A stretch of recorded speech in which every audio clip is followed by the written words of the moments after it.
I think I found my first pornographic image on the playground in elementary school when I was 7 or 8 or 9 years old. And I just remember, being enthralled, being curious, just that rush of adrenaline and not really knowing what to do with that. When children start to learn to live a split-off life, when a child begins to feel that they have no place to turn, we start to live these split-off lives. Around that time was when my parents were getting divorced, so there was already a lot of just a lot of brokenness. When people would, when I was very much living a double life and really broken and living out a lot of sexual sin and had a lot of shame,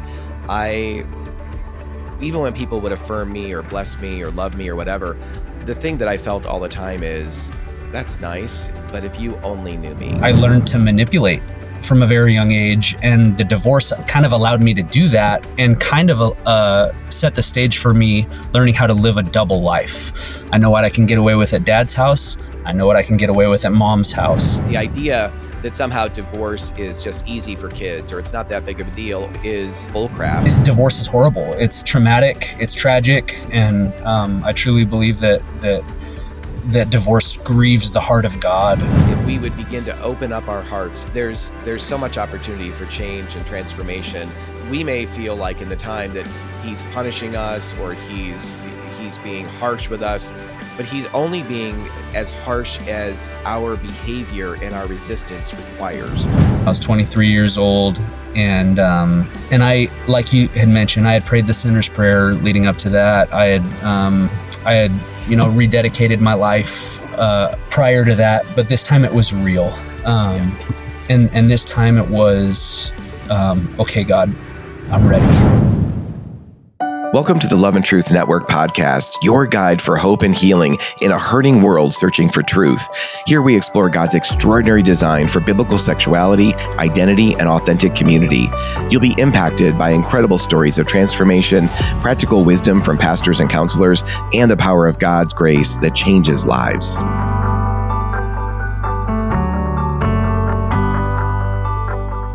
Hey, thank you so much for joining us for this episode of the Love and Truth Network podcast. So great that you could join us today. I'm excited for you to hear from a newer friend of mine. This is somebody that my assistant Jeremiah has known for quite some time. He contributed one of the chapters of this book, New Identity, one of the 11 chapters on his personal story of how God met him and his brokenness. And we wanted to bring him in for this particular podcast to share with you as well. So Jonny, thanks so much for joining us.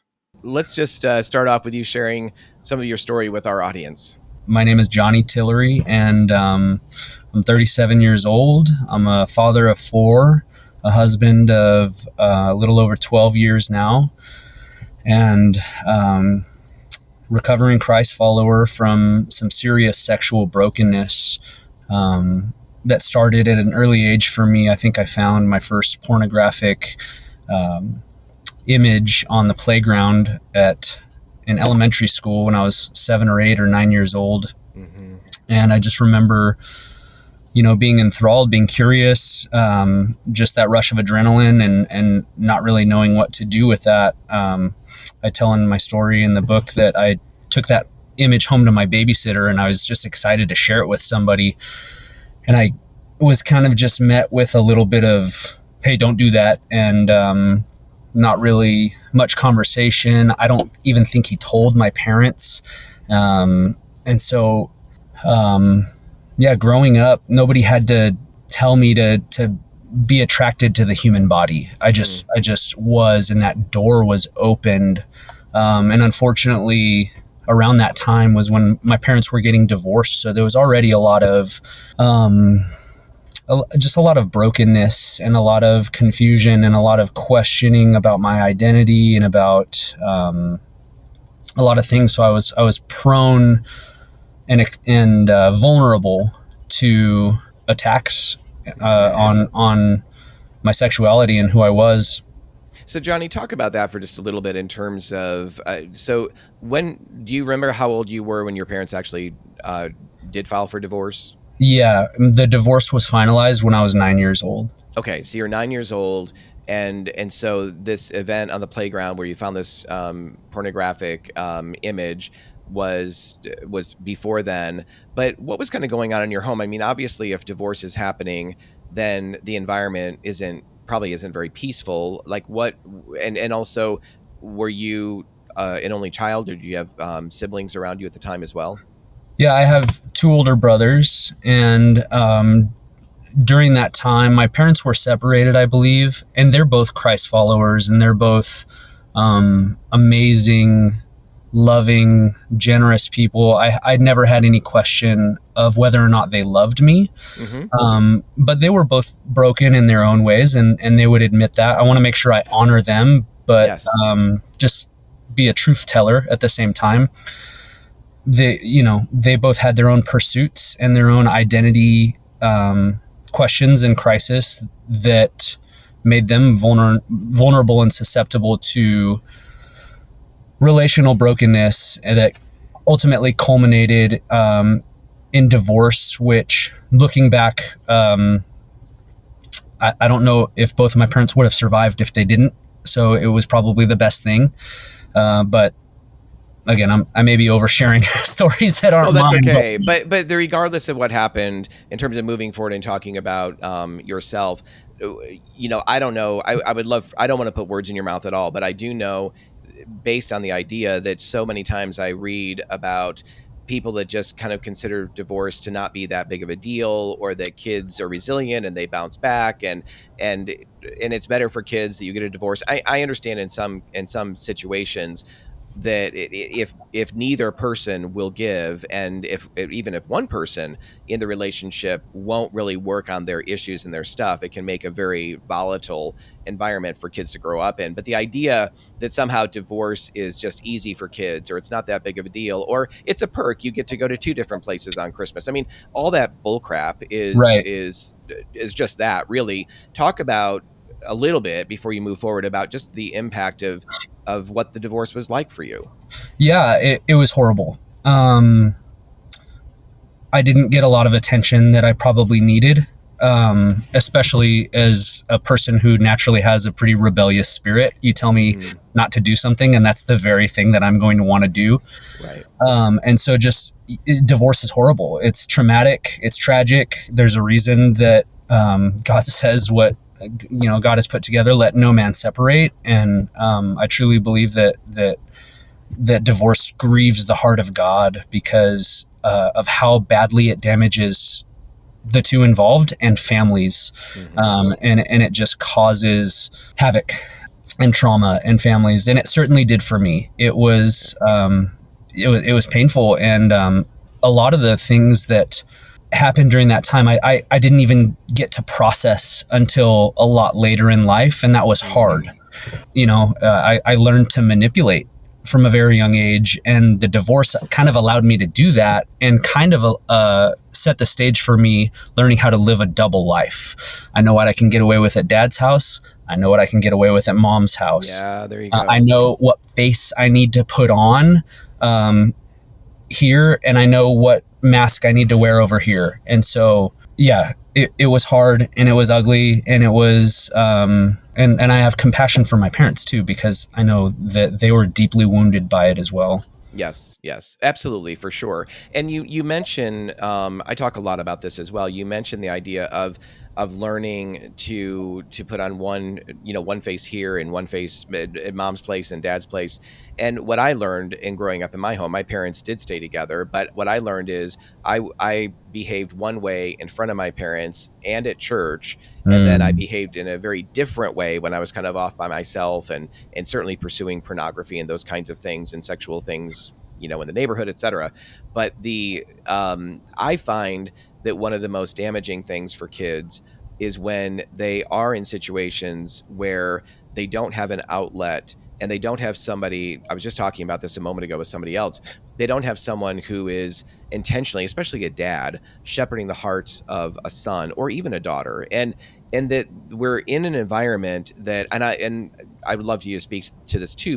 I don't know if you grew up, I don't know if your parents were taking you to church at this time or not, but the idea here is when children start to learn to live a split off life, when they, at the age of, 4, 5, 6, 7, 8, 9, when they start to feel, when a child begins to feel that they have no place to turn to work out the junk going on inside of them, or they feel shame about something, which the enemy loves to introduce into children's lives as early as possible. The tendency, unless you have somebody who's actively, regularly drawing up those deep waters, drawing up and helping you process and feel like what's really going on here, that I think that's such an essential part of shepherding for dads for children, and yet it so rarely happens even in Christian homes. And so we start to live these split off lives, and that doesn't just disappear when we move into adulthood. Actually, we carry that forward, and it becomes pretty entrenched. So I think that's part of your story, is how that double living in the, frankly, any kind of addiction, lying as a companion of any kind of addiction. So can you just maybe talk a little bit more about the double life kind of thing, and how you kind of carry that forward? Yeah.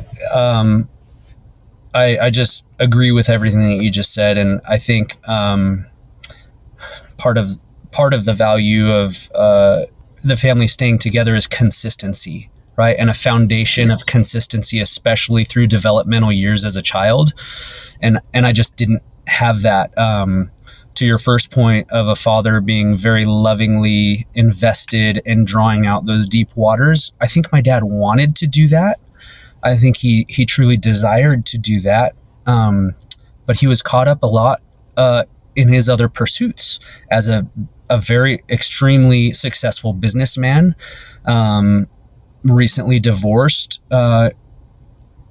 He wanted to seek out and find another wife. And so dating and, bringing girlfriends around, just, he wanted to do it well. And I knew he loved me, but you can only give away what you have, and you can't give away what you don't have. And I don't think he was equipped with many of the tools that he wished he could have been. And he was still a great dad, but and nobody's perfect. And even as we're talking about this, I'm processing my own thoughts as a father, and how I want to be lovingly and emotionally available, lovingly invested in my own children's life. Yet I'm still so selfish, and I get caught up in my own junk, in my own pursuits, in my own tiredness and all of that. Well, and let me just jump in to add something else here, is that, and I can tell it's important to you, and rightly so, and it's important to me. My parents have both passed away and gone home to be the Lord, but I hated my dad growing up in my situation, and I couldn't stand him as a teenager. There was so much brokenness between us, but we became very, very close later in life, especially in my later 20s, probably mid to late 20s, and even more so in my 30s and into my 40s. And my dad passed away in 2010, but we had developed a really close relationship. I love my dad. I respect him and honor him in so many ways, and there's a lot to honor. And I oftentimes say that because when I talk about my early life with him, it can sound like, oh, I just can't stand my dad, or that's not true at all. And I can tell from what you're saying, like, you want to honor your parents. And the truth is, we all, parents grow up, and if they're in the faith, they mature more in the faith, and where they're at today, like when we're doing a podcast like this, would be very different than where they were a number of years before, when you were 9 years old or whatever. And so we always want to be able to leave room for the grace of God to do big things in our parents' lives, whether they're together or divorced or whatever. So to me, it sounds like you have a great relationship with them, and that you really honor and respect them and those kinds of things. And so we want to make sure that that's clear as well. But as you're talking and going forward, you can speak to that if you want to, but as you're talking and kind of going forward from the divorce, what kind of happened from there that drew you in more deeply into living a double life? Yeah, I kind of, as I mentioned, and thank you for saying that, because I do have a great relationship with my dad now. I love my mom and dad. They are devoted followers of Christ. My dad is the most generous man I've ever known, and has left an incredible legacy and example to follow in many, many ways.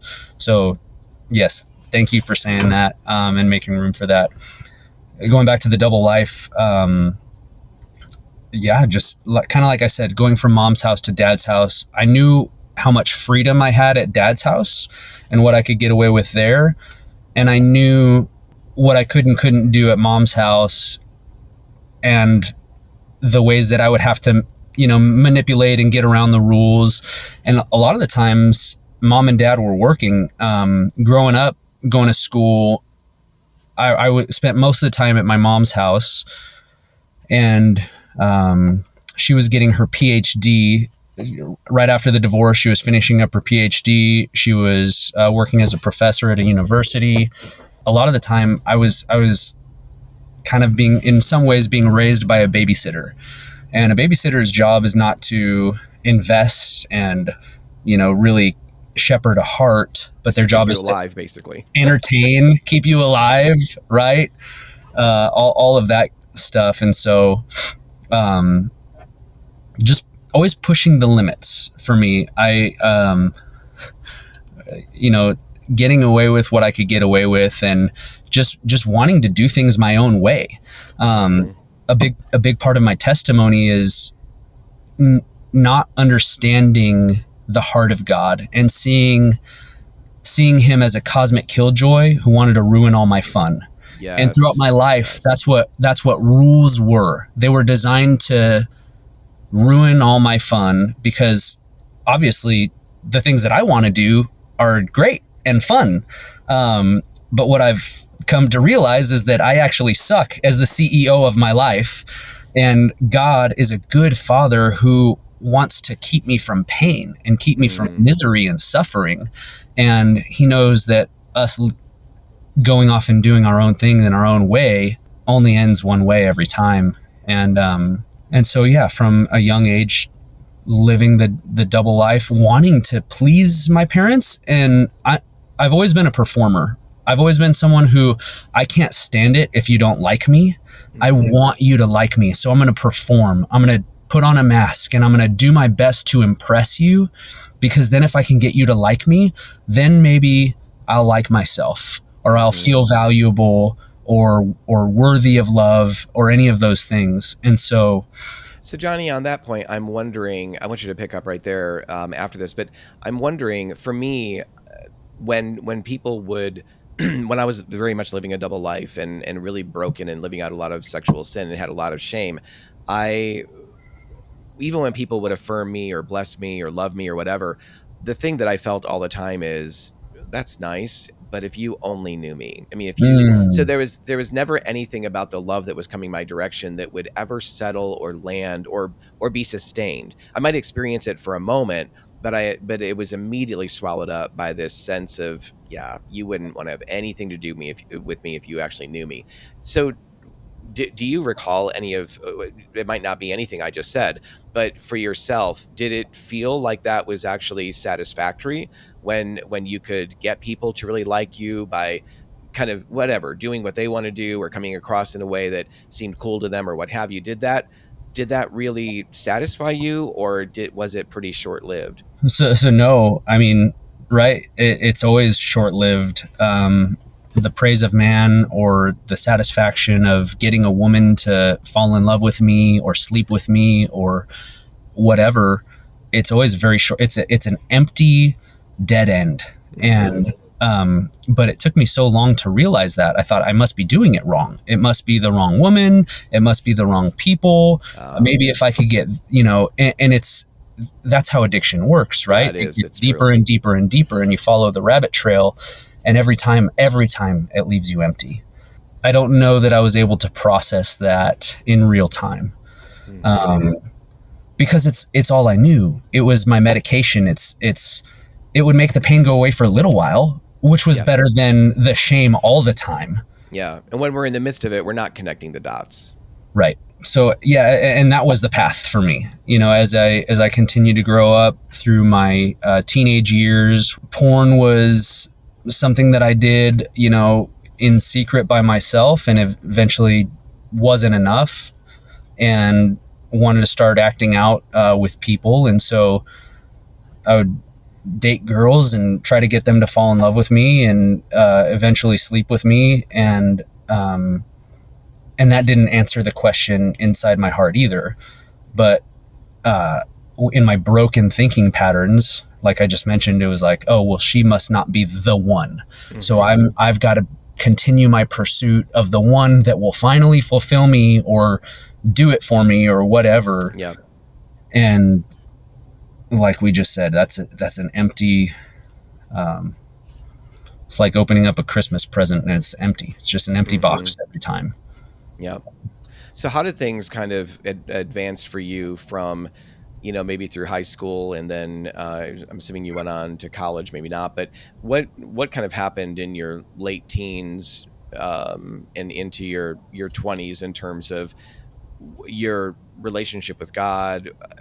Where along the way here, was there ever a time that you had really surrendered your life to Him? For me, I grew up in church and prayed the sinner's prayer several times as a kid, but I really don't look at any of that as being a genuine. It wasn't until I was 23 years of age that I finally came to a breaking point of surrender. I'd never surrendered before then. I was just trying to get fire insurance, basically. So how about yourself? Exactly. That's so funny. My story exactly the same, 23 years old. So yeah, I grew up going to church with my parents. They would take me on the weekends, and in high school, I even, I called myself a Christian, and I think I really wanted a relationship with God, but I had this underlying shame, and I really loved my sin too. And I knew it was sin. I knew it was bad. Every time I would look at pornography and act out, I would feel bad afterwards. There was a conviction in my spirit, but I really had no desire to, even if I had the desire to change, I just didn't have the tools, and I really didn't want to. And so, and I had become an alcoholic by the time I was 18 years old. I had dabbled in all sorts of drugs. I always had this underlying pain or shame, like you said, of who I was. If you guys really knew who I was, you couldn't possibly love me. And so I've got to constantly wear the mask. I've got to constantly medicate. I've got to constantly be doing something that is distracting me or taking my mind or numbing the pain so that I'm not focused on the core of my insecurities and my shame. And I did that in every way possible. The performing, I've always been a singer. I'm a worship leader now. But I got to travel around with some men's ensembles and some a cappella groups and some barbershop quartetting. And I got to travel around and compete and perform. And that was, always chasing that validation, right? In just every possible way. And it always leaving me empty. It's fun for a little while. Like medication, it numbs the pain for a little while, but the pain always comes back, and I wasn't ever dealing with my wounds. And so, growing up, that progression was from pornography to sleeping around to drugs and alcohol to, performing and all of these different things that the world says will make you happy, and having to come to the end of those things and still being left empty, finally putting my hands up in the air. And at that time of my life, I was in 2011, and I was ironically also 23 years old. And I had a buddy that kept inviting me to church. And by this time I was a young adult and had really no desire to attend church on my own because of my own conviction of how I was living. I knew I was living in a way that didn't please God. And so what am I going to go to church for? And but he was gracious, and he kept inviting me week after week. And I finally said, okay, man. And it was funny because that weekend I showed up and his phone died. And so I get to church and I get stiffed on my bro date to church. Yep. And I'm like in the parking lot, he's not answering his phone. Do I just turn around and go home? I'm already here. I might as well walk in. And I'm so glad that I did. The Lord wanted me there. It was a divine appointment because it was the first sermon of a series called Sex, Romance, and Reality. And I remember so clearly some of the things that Pastor Matt said from stage, is if the world's way is right and God's way is wrong, why is something that's literally designed to produce life causing so much death? He read the statistic, if every person on planet Earth only had one sexual partner for the rest of their lives, then 99.9% of all STDs would be eradicated within one generation. And I was just like, and everything he kept talking about was just hitting me square between the eyes. And I'm like, this guy is reading my book. Like, he's reading my mail. And I have a buddy who had a similar situation, but his buddy was there at church. They were sitting beside each other. And as he's listening to the message, he's literally getting mad and looking at his buddy thinking, you have obviously talked to the pastor about my life. And of course, he hadn't said anything to him whatsoever. But I mean, it was just shocking to him that he was reading his mail so clearly. Yeah. Yeah, and that was February of 2011 for me. I was 23 years old, and I, like you had mentioned, I had prayed the sinner's prayer leading up to that. I had rededicated my life, and responded to some altar calls a few times in my life prior to that, but this time it was real, and this time it was, okay, God, I'm ready. Mm-hmm. Yep. And I think I had a real willingness for the first time to just be real. That was at Sandals Church in Riverside, California.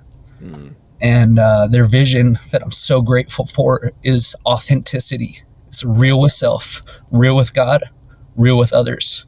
We don't put on a mask. We don't play church. This isn't a country club for the good people. It's a hospital for the broken. And I was deeply broken. And I'm so grateful for Pastor Matt and Pastor Andrew, who took time and mentored and discipled me and loved on me where I was at.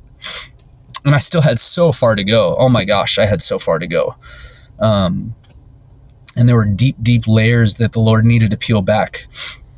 But that's where I made my beginning. And so I said, okay, Lord, if what this guy's saying is true and you could still love me through all of this, I'm ready. Yeah. It's so powerful. What you just described in that church is exactly, frankly, why our ministry exists. There's other things that we do, but our essential core reason for existing is to help the church become just what this church was talking about. And I see, sometimes you'll walk in and you'll see these great statements and aspirations on the wall of a church or what have you, but it's easy to come up with, even if it takes some time. It's pretty easy to come up with the mission statement and purpose statement and some really good things that you can put on the wall. But that's all good. I'm not putting any of that down. But the problem is more often than not, we aren't living it out as a church. Most churches are not living in authenticity. They're not certainly not with one another. That's for darn sure, and oftentimes not with ourselves, and sometimes not even that much with God. Even though we know He knows everything. But the church, we believe, has become so anemic in our culture because of all of the rampant brokenness and sin and a lot of it sexual within everyday Christians' lives. And we're not getting real with anybody about it. In our men's groups, our women's groups, our small groups, it's the one thing we're not talking much about. And we often say it's a stage 3 or 4 cancer running through the underbelly of the church. So I love what you're describing. I found a church God brought me to a church like that as well. And that's where so much healing happened for me. And in my case, I was in my mid 30s at that point and had been in lots of quote unquote good churches preaching the truth in the word, but they weren't authentic. They weren't willing to get messy, and getting messy is not easy, but getting messy is a requirement for the church because you're dealing with broken people's lives. And if we want to see people transformed, we have to be able to live out James 5:16, confess your sins to one another and pray for each other that you might be healed. So anyway, from there, Jonny, where did God kind of take you from that time and the mentoring that you got through the pastors and others there at the church? Yeah. From there, I was kind of in and out of college at that point. I'd messed around. I'd uh, squandered a lot of my dad's money on a semester at a private Christian school prior to that. And he had told me, I'm not paying for school anymore. And so I stopped going for a while, then went back to community college. And after this experience in 2011 and rededicating my life to the Lord, I know my dad saw a change in me. And that summer, I remember it clearly. We were on the lake. We were up in Lake Powell, and we were on a boat. And I said, Dad, I think I want to go back to Cal Baptist University. And he said, I ain't paying for it. I said, okay. He said, but if you get straight A's, I'll reimburse you. And I said, deal. Yeah. So I remember sitting in the very front row of every single one of my classes. And that first semester I had entered as a business administration major, and got straight A's. And during that semester, I took a class called God's Heart for the Nations by Jeff Lewis. And it was so powerful because I learned so much about God's mission and God's heart for all people, and how so much of the world is still living and dying without the gospel. Yes.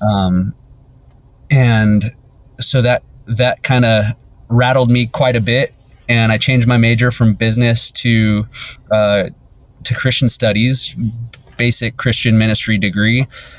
And I had signed up for a missions trip that following semester. What's funny is my now wife was the student leader of that missions trip. We spent 3 weeks in Indonesia. But when she saw my name, she had known of me from my semester back in 2008, because I had taken one of her friends out on a date. We went to a baseball game, and I just was so full of myself. I just talked about myself the whole time, trying to impress this girl, and she just thought I was the worst. Right. I thought I was the best. She knew I was the worst, and I was. And so fast forward back to 2011, now 2012, where I'd signed up for this mission trip. My wife saw my name on the list, and she was like, got to steer clear of him. This can't be the same guy. So, she wanted to meet up with me. We met for coffee, and, she wanted to get me off the team as quickly as possible if I was who she knew me to be. And I remember sitting down and we had coffee, and I just shared my testimony with her, and she just couldn't believe that I was the same person. And it was kind of cool. And over the course of the training for the missions trip, we became really close friends, and I just began to trust her. And then over the 3 weeks in Indonesia, the Lord had randomly, the Lord had paired us for activities together, and we fell in love. And so when we got back, we started dating, and 6 months later I asked her to marry me, and 6 months after that we were married. But the problem was I still had all these issues and these deep-rooted addictions that I wanted to get rid of. I wanted to heal from, but I didn't know how. I didn't. Well, I want to pause right there too. Hold that thought. It's so important. But I really want to underscore. So you've had powerful experiences with Jesus. You've gone on this missions trip. You're genuinely a Christ follower now. You've fallen in love with this amazing young woman, and yet there's still all of this crap, all of these wounds, all of the propensity, like your brain has been trained for porn and for sexual behavior and all of that. It's not just a spiritual issue. It's an entire body, spirit, soul, and body issue. And so I just want to say to those listening, watching this, that you may be experiencing something similar in the midst of just the feeling of insanity and frustration about how can I possibly be someone who loves Jesus or wants to follow him and wants my life to be devoted to him, and yet I keep stumbling over these same stinking patterns of sin. and giving into these things. The idea that you've come to faith in Christ and given your life to him doesn't automatically fix all of the wounds, all the brokenness, all the history of patterns of sin. And so that's something that the Lord can absolutely do something about. We're going to talk about that, but it doesn't happen in an instant just because you've surrendered your life to Jesus. That's the doorway. That's the beginning. But we have to be willing to go back to those wounded, broken places. But Jonny, I love hearing your story. Just continue on with, you got in this relationship and yet. Yeah. And yet, and man, if I could just piggyback on what you said to the person that is struggling, I find great comfort in Romans, where Paul talks about the very thing that I want to do, I don't do, and the thing that I don't want to do, I do, and just this wrestle between the spirit and the flesh, right?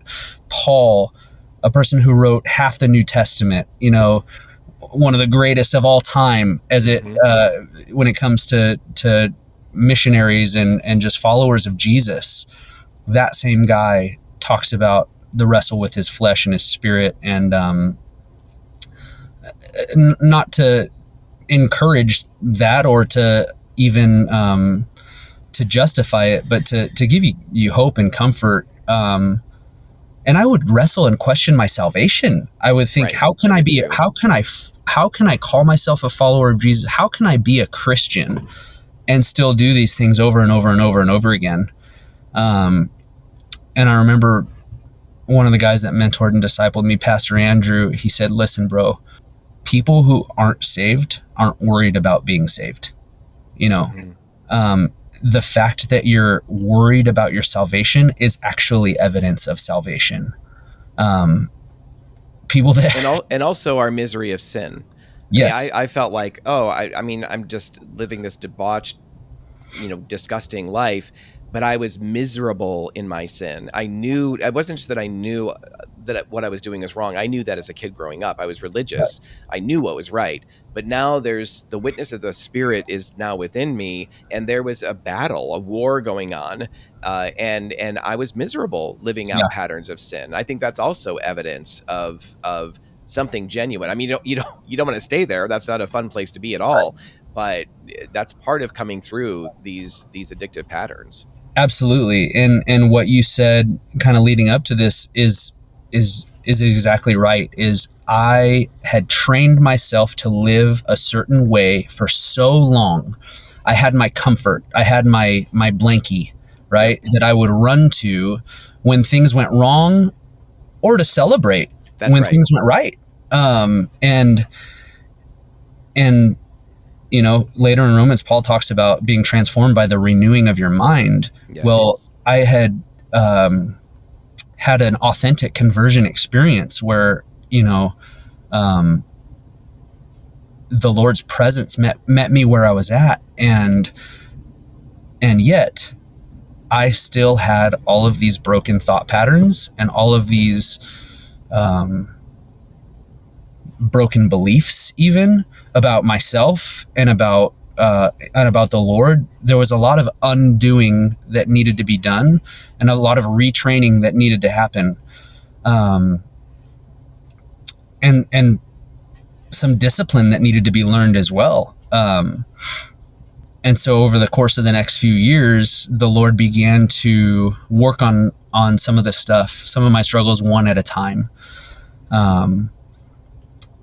I remember entering marriage. I had told my wife that I had been addicted to porn, and even sharing my testimony and just being open about it from the very beginnings of our friendship in the missions training and the missions trip stuff. But I think she had kind of thought like, oh, that is a thing of the past, and he's different now, and he doesn't do that anymore. And I may have been selective in when and how I chose to share those things with my new bride, and still learning to come out of hiding, right? Yes. But the Lord began to work through the men in my life. Pastor Andrew in particular, he would meet with me once a week, and he had never wrestled with sexual addiction himself. But he was a godly man and an awesome man. And so he did his best to try to mentor me and guide me through it. And he helped train me a lot in the ways of discipline. And, but he could only give away what he had, right? And you can't give away what you don't have. And he had brought up this men's sexual freedom group that Sandals had. And I was like, oh yeah, okay. I don't want to go to the creeper group. Like, right. That's for those guys. Meeting with you is cool. I'm good here. I don't know those guys or what that group looks like. So, yeah, things aren't that bad. So I'll just keep doing this. Right. Well, things got that bad, eventually. And they always do. Addictions are progressive. You need more, stimulus to experience the same high. And, you know, the law of diminishing returns is certainly true for all addictions. And so I ended up having to hit a rock bottom, several rock bottoms. There's a saying in recovery groups is, I'm sure you're aware, there's the bottom you know and a bottom below. Yes. Yeah, several, yes. And the beauty is, I guess the beauty is you get to choose where your rock bottom is. That's true. And I don't always learn my lesson, but when I do, it's the hard way. Yeah, I'm pretty hard-headed, and I had to experience some deep misery in order to produce the willingness to allow the Lord to really come and invade those parts of my heart that I wanted to stay hidden, or that I wasn't ready to share, or that I wasn't ready to let go of. Mm-hmm. And it started with Adderall. I was kind of addicted to Adderall. I've diagnosed as ADHD, ADD, and now I curb that with exercise and with caffeine, coffee, and I can do pretty well. But it's probably evident from this podcast, if you made it this far, that I've got I bounce around quite a bit. That's both of us. So hopefully people can follow what on earth we're talking about. But yes. And so, I had become addicted to Adderall. I began to abuse it.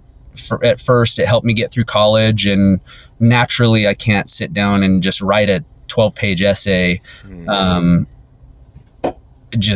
That's really, really hard for me. And so the medication helped me. And eventually I started to abuse it because it makes you feel good. It's a drug.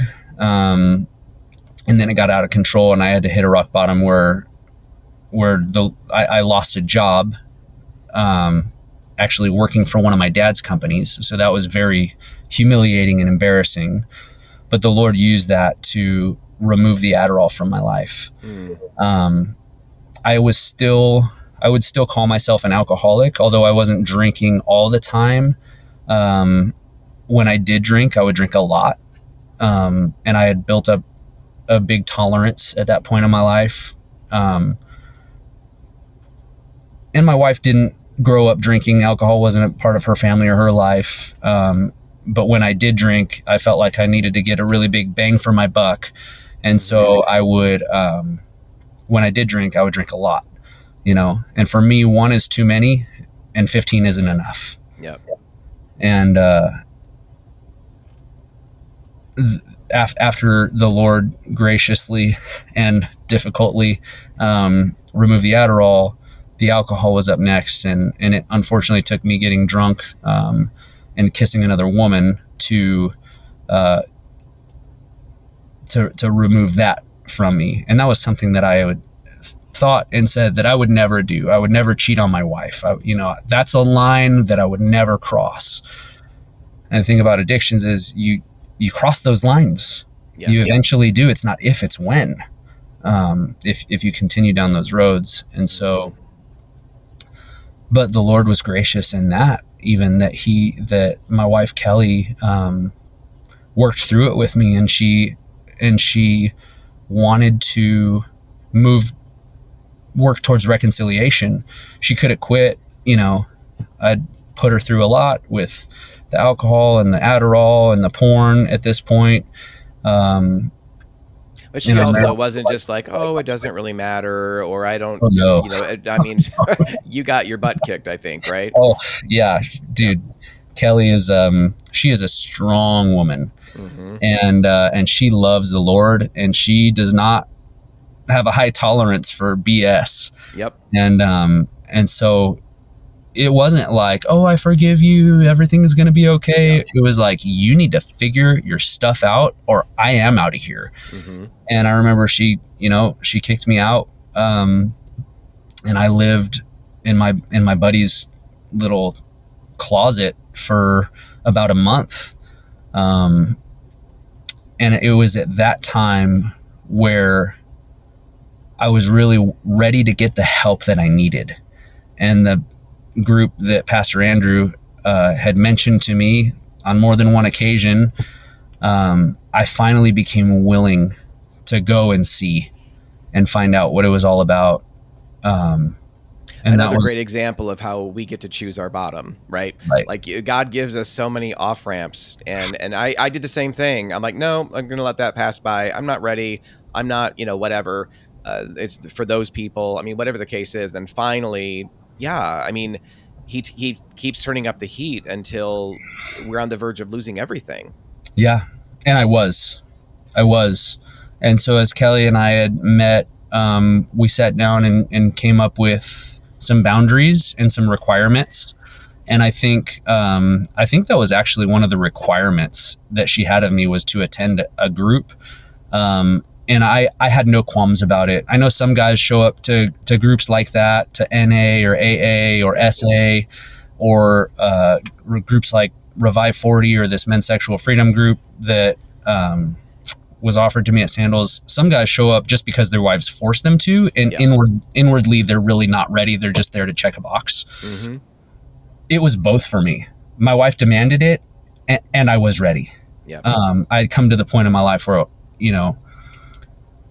and I'll just say this: leading up to this point in my addiction, there were so many times where I cried out to God desperately, like, why won't you take this from me? Mm. No, I know that you hate this sin, and I know that you can snap your finger and heal me of this. So why won't you? And even having just an indignation towards God about that, and an anger, and what I felt like was a righteous anger, but he didn't. He didn't snap his finger and heal me in a moment. And it took me years to realize that the reason I think that he didn't was because he wanted to grow my dependence on him. Yep. He didn't want to just be my genie in a bottle and make my wish come true, even if it was something that he wanted. He wanted me to learn how to depend on him and how to grow in my faith and trust in him daily. Yep. And the truth is, we're always desperate for him. The only thing that changes is our awareness That's true. of our desperation for him. And by not snapping his finger and healing me in a moment, that was his grace and kindness towards me, that I would learn how to depend on him for my needs daily. Yeah, I love just everything that you're sharing there, Johnny. When you mentioned about the guys coming to a group, or whether that's their wives making them do that or some court mandated thing. I mean, there's what a waste of both time and opportunity, especially opportunity, to simply come and check the box off and come with our hearts hardened and our arms folded or whatever, and just getting through the time and leaving, when if we would only soften our hearts, if we would, and we have a choice about doing that, if we would begin to open up our hearts to the possibility of what God might do with this, there's so much opportunity for change and transformation, that we wouldn't have to hit another bottom and another bottom and another bottom, but we could begin to move forward. So, but also the the constant pursuit of God toward us, to it's out. We may feel like in the time that he's punishing us, or he's being harsh with us, but he's only being as harsh as our behavior and our resistance requires. And I, man, I that was a hard lesson to learn, and I didn't understand it at the time at all. And I even remember in my sexual addiction and my struggles, just feeling like, I mean, castration would be better than this. Like, I mean, even Yeah. chemical something, right? But Yeah. it's Jesus' this. words, tear out your right eye or Yeah, tear out your right, eye or right, cut off right. your I'm hand. like, I oh thought about man, it. right. I thought about it. Yeah, exactly, right. But the point in doing that again is almost again, it's I just want the quick fix right now versus this invitation of that Jesus says, if you want to be my disciple, you need to take up your cross daily and follow after me. Mm, And none of us want to do that. And the truth is, I love these kind of conversations with someone like you who didn't experience the stuff that I experienced in terms of same-sex attraction and being off, and being a bartender at a gay club and giving myself over to that. Because, and here's the reason, there's lots of reasons, but one of the reasons I love this is because I get a little bit weary of my former community, and God loves the LGBT community. He wants to draw people out of that. There's no doubt about it. yeah. But there's a way in which we've embraced such a level of self-pity and such a level of feeling like we're so uniquely victimized, and that nobody understands us. Like the average straight dude doesn't get what it's like to deal with the stuff that we deal with. But the truth is, yeah, there's things that of course you don't understand. There's things about your life that I don't fully understand.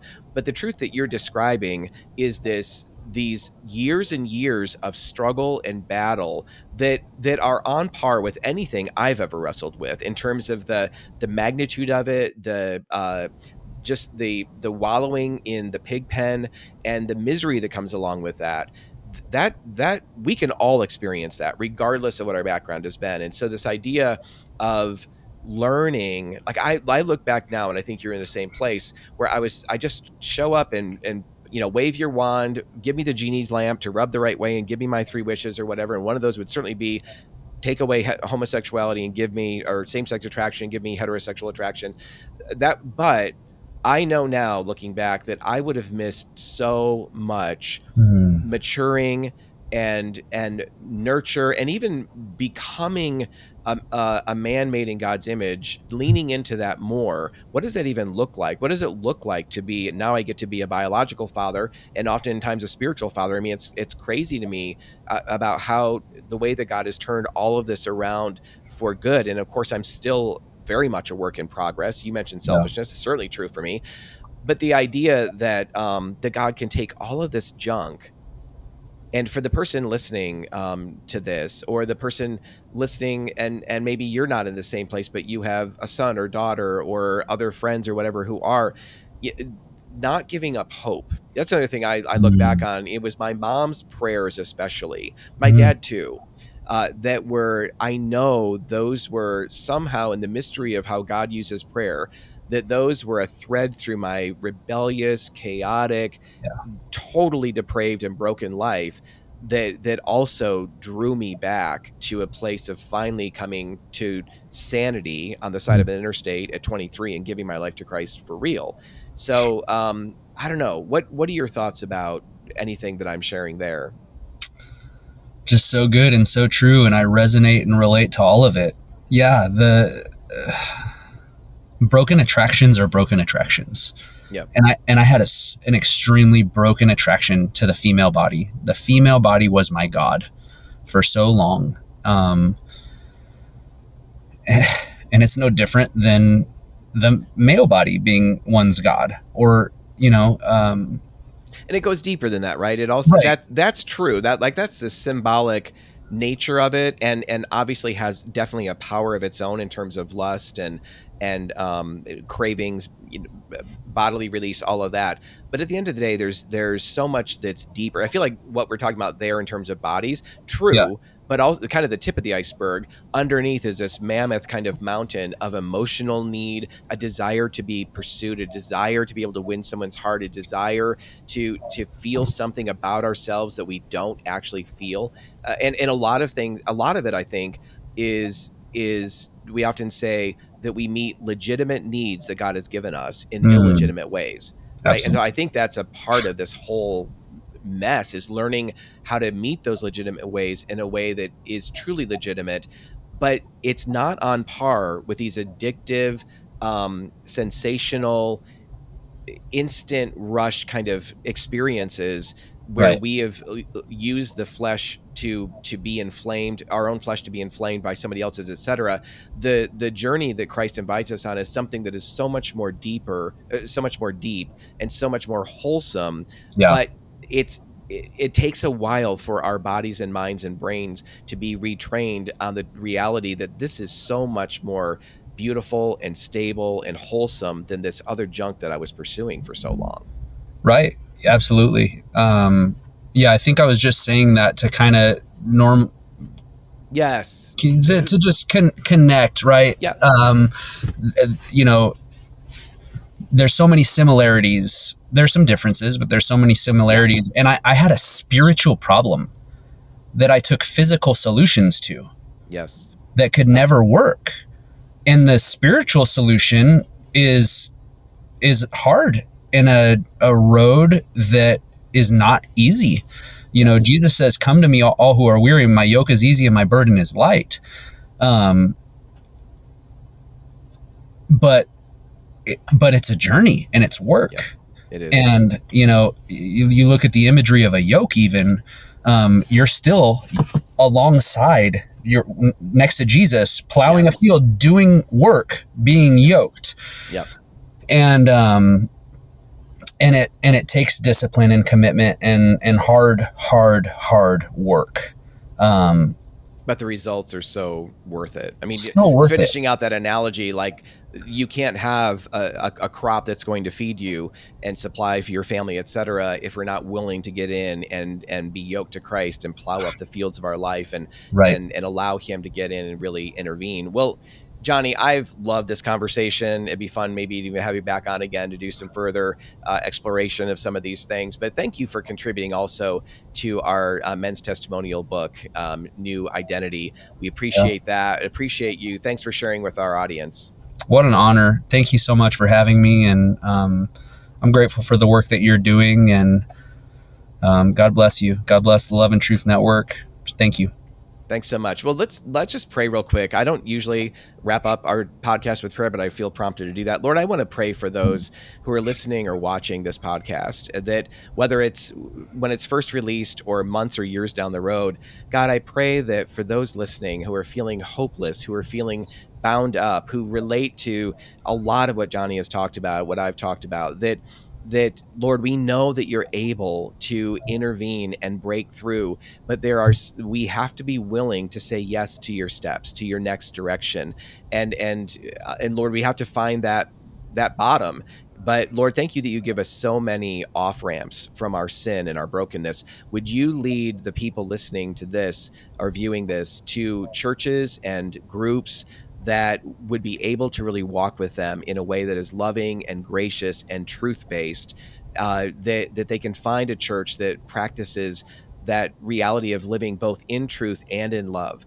And so, God, we just ask that you would transform lives through this podcast, through Jonny's story, and we give you all the credit. We're so grateful for the way that you've turned our lives around in ways we could never even imagine, and given so much to us, way beyond anything we deserve. What we deserve is hell. What we deserve is brokenness, that the results of our sin. The wages of sin is death, is what your word says. But Lord, you've lavished us through turning around and repenting and obeying you. You've lavished us with things that we never deserve, in these good gifts that you give to us, as James talks about. So would you bless our brothers and sisters who are listening to this podcast, and would you be transformational in their lives? In Jesus' name we pray all this. Amen.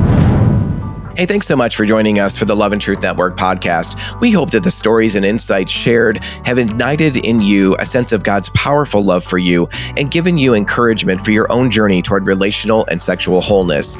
Remember, transformation is absolutely possible when rooted in grace, truth, and authentic biblical community. Subscribe today, share with a friend, share with your pastor, and we look forward to seeing you in our next Love and Truth Network podcast.